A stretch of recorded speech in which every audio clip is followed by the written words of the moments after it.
Have you ever walked away from a conversation feeling confused, drained, or strangely guilty, even though you did nothing wrong? Maybe someone twisted your words, denied something they clearly said, or made you question your own memory. You replay the moment in your head and think, was it really my fault? This is where manipulation begins. Not with shouting, not with obvious control, but with subtle psychological shifts that make you doubt yourself. And at the center of many of these patterns lies something far more complex: narcissism. Narcissism is often misunderstood. In American culture, confidence is praised, ambition is celebrated, self-promotion is almost required. But narcissism isn't healthy confidence. It's not strong self-esteem. It's a fragile identity built on constant validation, control, and superiority. On the surface, a narcissistic person may appear charming, charismatic, successful, even inspiring. They know how to read people. They know what you want to hear. And in the beginning, they often make you feel special, chosen, understood, admired. That early intensity isn't accidental, it's strategic. Manipulation works because it rarely feels like manipulation at first. It feels like connection. Narcissistic personalities often use what psychologists call love bombing. Excessive praise, fast emotional bonding, big promises about the future.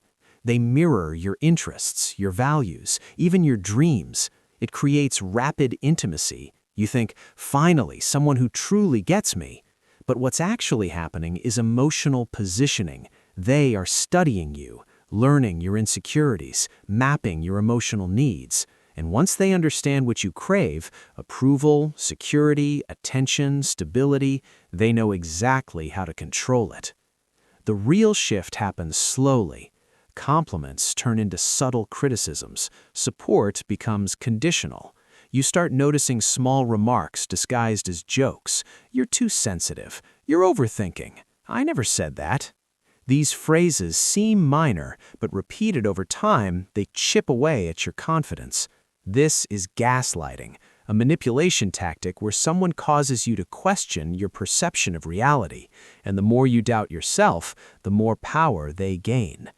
Narcissistic manipulation thrives on imbalance. They need admiration, but lack empathy. They crave control, but fear vulnerability. So instead of mutual connection, they create emotional dependency.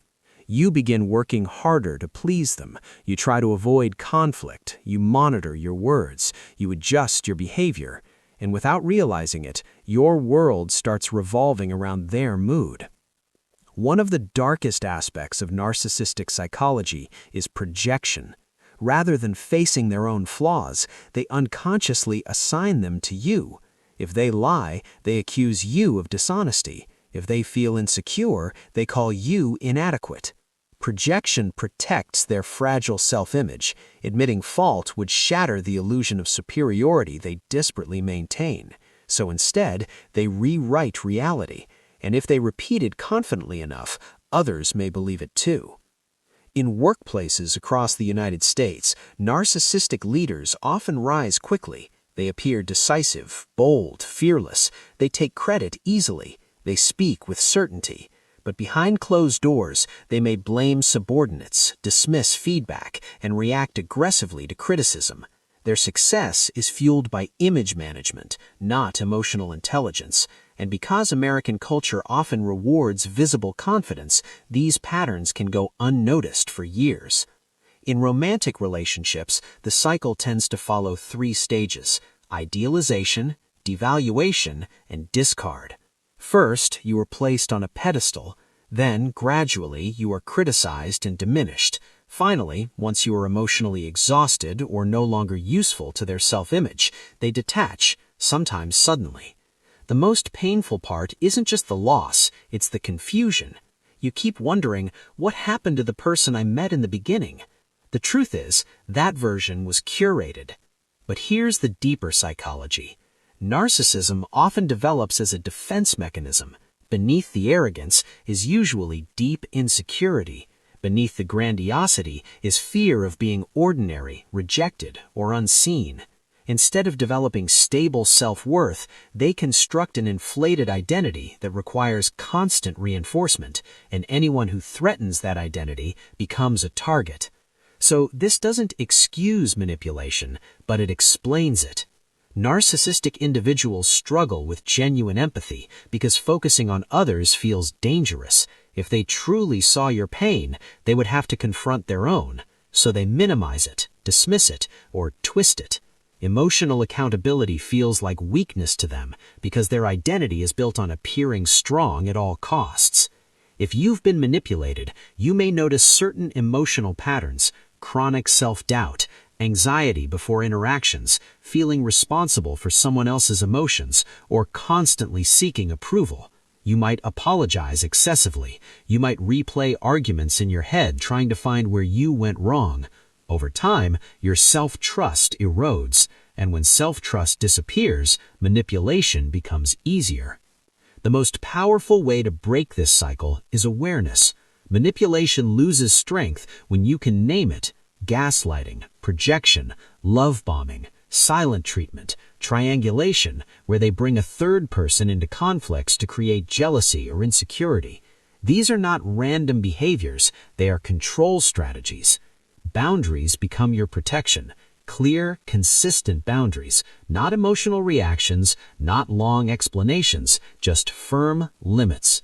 Narcissistic personalities often test boundaries repeatedly. They may escalate when challenged because losing control feels threatening, but consistency disrupts the dynamic, and sometimes the healthiest decision is distance. It's important to understand that not all narcissism is extreme. Many people have narcissistic traits.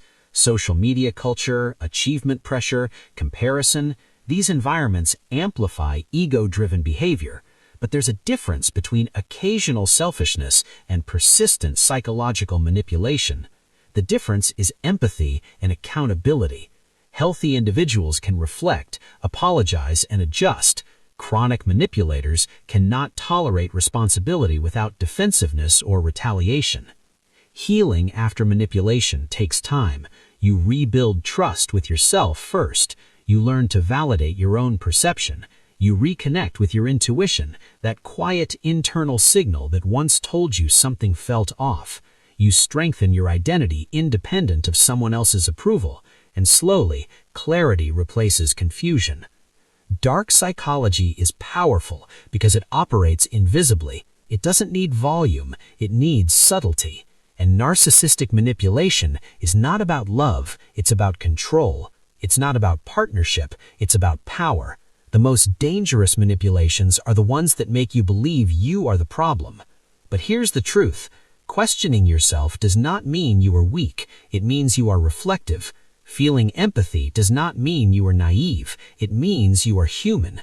And recognizing manipulation does not make you cynical. It makes you aware. If you've experienced this dynamic, remember, clarity is the first step towards freedom. The moment you stop trying to win their approval is the moment you begin reclaiming your power. And the strongest response to manipulation isn't revenge, it's self-respect. Because real confidence doesn't need to control others, real strength doesn't silence others, and real love never requires you to doubt your own reality.